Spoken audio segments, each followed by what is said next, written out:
We got new news out of Cruise Saudi. Carnival's adding stuff back to their main dining room menu. And Holland America says, hold up. We want to jump in on this solar eclipse stuff. All of this coming at you next.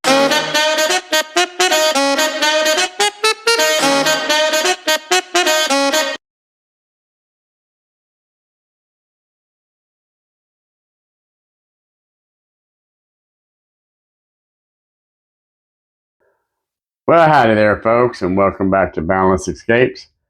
If you're new to this channel, I want to ask you if you would not mind to please like my videos. Subscribe while you're here. It doesn't cost you a penny. Nobody's going to write you an email. Nobody's going to try to sell you anything. And click that notification bell, turn it on, so you'll be notified every time I put out new content, which is virtually every single day. And for my first story is about Cruise Saudi, the new cruise line that's going to. Cruise Saudi has recently announced that they are participating in the United Nations Global Compact, which the Global Compact promotes sustainable and socially responsible business practices. The compact was started in July of 2000. It's not a mandatory, it's all voluntarily. So I appreciate any company that voluntarily joins anything, especially this, the United Nations Global Compact. The Global Compact integrates 10 principles covering human rights, labor, environment, and the anti-corruption into a strategy of culture and operations. So I say kudos to Cruise Saudi for joining an organization that they don't necessarily have to, but they feel the right to do it. And that's outstanding for any business, whether here in America or whether abroad, to jump in on stuff like this. So hopefully one day I'll be able to cruise on Cruise Saudi and make you a video and bring it right to you.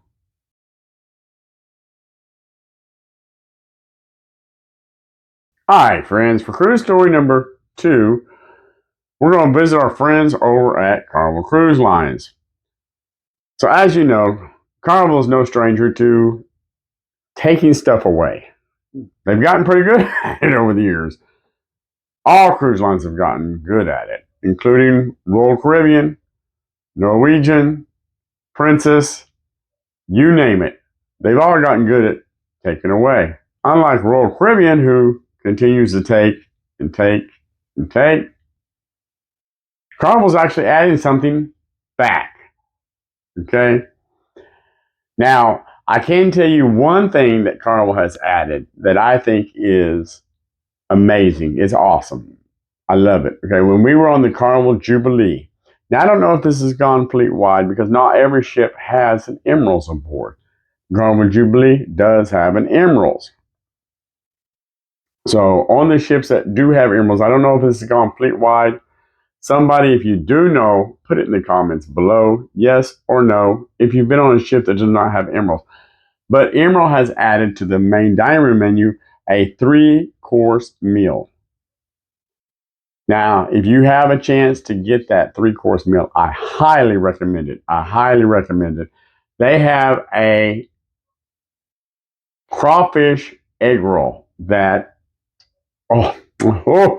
just thinking about it now makes me almost want to book a Carnival cruise just to jump on there and get one of those. It is that delicious, folks. But every night Emerald has a 3-course menu that is off of the Emerald menu that you can eat in the main dining room. It's completely free. It's included in the cost, folks. It doesn't cost you extra. It's not like trying to order steak and lobster on the night that is not the formal night that you get the lobster for free, where you have to pay like $19.50 for the steak and lobster. It's not like that. This is completely free. It's included in the price of the cruise. It's on the main dining room menu. It's a starter and a main and a dessert. And folks, let me tell you, it'll make you want to go pay the $29.50 or whatever it is for Emeralds to eat Emeralds. It really will. It's that delicious. So that Carnival is adding to the menu, which is awesome. I really appreciate it. I really enjoyed my time on the Jubilee, and I really enjoyed eating those 3-course meals that were on the menu. Also, another thing that Carnival is bringing back, which I want to say I didn't notice that it was gone, but I did and I didn't, okay? My wife made mention, because she's seen them pulling fries out of the cooler, ripping the bag open and dumping them in the fryer like they worked at McDonald's or Burger King. And she asked me, she says, didn't they used to cut those by hand? And I didn't realize that there had been a change until we sat down at the table and started eating them, and the texture was different, the taste was different, and I was like, they are different. But I would have never noticed it probably if my wife didn't say something. My wife is very observant. She notices everything, every single thing. Nothing gets by her. I try to get stuff by her. It doesn't work. She laughs. She scoffs at me. She says, "Ha ha! You thought you could get something by me. You could not." So, but no, they have. So I am pleased to announce that fleet-wide, Carnival has gone back in Guy's Burgers to hand cutting the fries, which there's nothing better than hand cut fries, folks. There's nothing better. If you've had, I'm not going to say McDonald's fries. If you had frozen fries and you've had In-N-Out burger fries, you know the difference, right? You know the difference. So Carnival's gone back to hand cutting fries.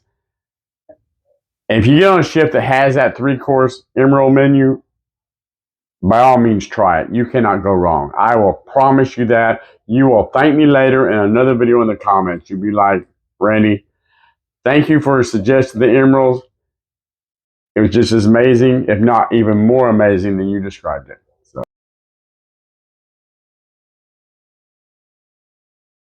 And for our last cruise news story number 3.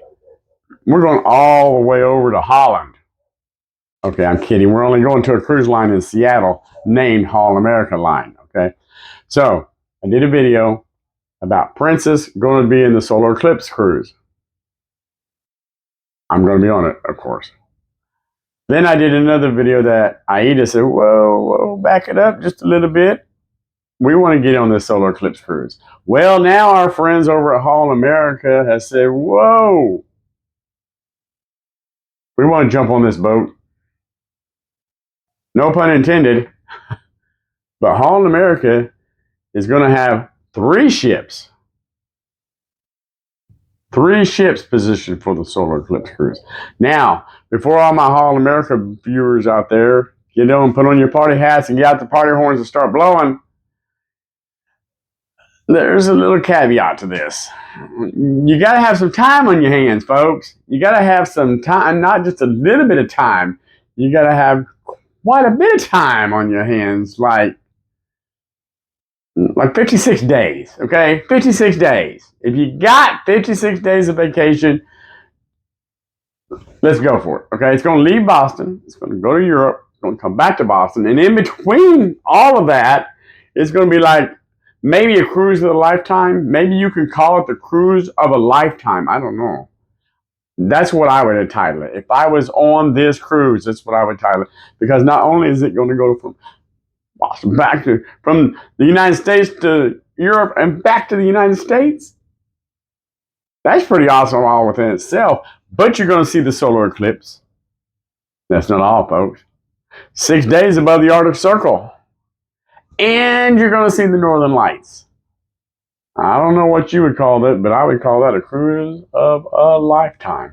They also have a 26-day cruise, which is just a hair shorter than the first one. Still probably out of reach of most people who have a full-time job, unless you got a really, really cool boss who's just like, go. Well, I don't know very many people that's got those kind of bosses, right?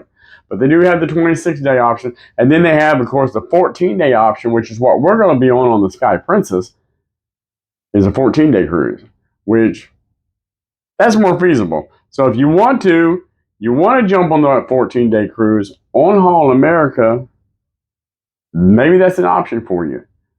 So, but Holland America has now announced that they will have 3 ships in position for that solar eclipse cruise. One cruise I would love to be on. I ain't gonna lie, I would love to be on that 56 days, but I'm already booked on the Sky Princess. And then they got the 26-day option, and then they got the more feasible 14-day option. So if anybody's going to be on that cruise, let me know. Let me know. Holland America, I'm going to Holland America in January 2026, and I know I'm going to like their ships because they're like the size of a fantasy class ship. Anybody be on the Carnival fantasy class, you know what I'm talking about. I personally, I think smaller is better. That's just my own personal opinion. I've been on the Carnival Jubilee. My wife was on the Carnival Jubilee. She didn't like it. She said it was too big. Okay. She's been on a lot of not fantasy. She's been on a lot of Dream class ships. Those are okay. The Princess ships are about Dream class size. She's never been on anything 70,000 tons. So the Holland America cruise, her birthday cruise in January 2026, will be the first actual small ship she's been on. We'll let you know how it's going to be, how well she likes it. Just like my videos, click that little subscribe button, turn that notification bell on so when January 2026 rolls around, you'll be able to push play and see what she thought of her smaller ship. Maybe I can get her on the video to interview her to get her thoughts on that ship. I do have a video coming out soon of my son. My son has requested that I sit down with him for an interview. He's really soft-spoken. He's really shy, so I don't know how this is going to work out, but we're going to give it a shot. He has requested that for me to sit down with him and do a video of him, and he wants to discuss the Princess Teen Club. So y'all, if y'all have teens, y'all been thinking about doing Princess, this is even more reason to hit that subscribe button and get me to 100 so that you don't miss his interview that I'm going to do probably this week. Probably later this week, I'll do an interview with him. So until next time, stay safe, stay blessed, and I will see you tomorrow. I love y'all. Thank you.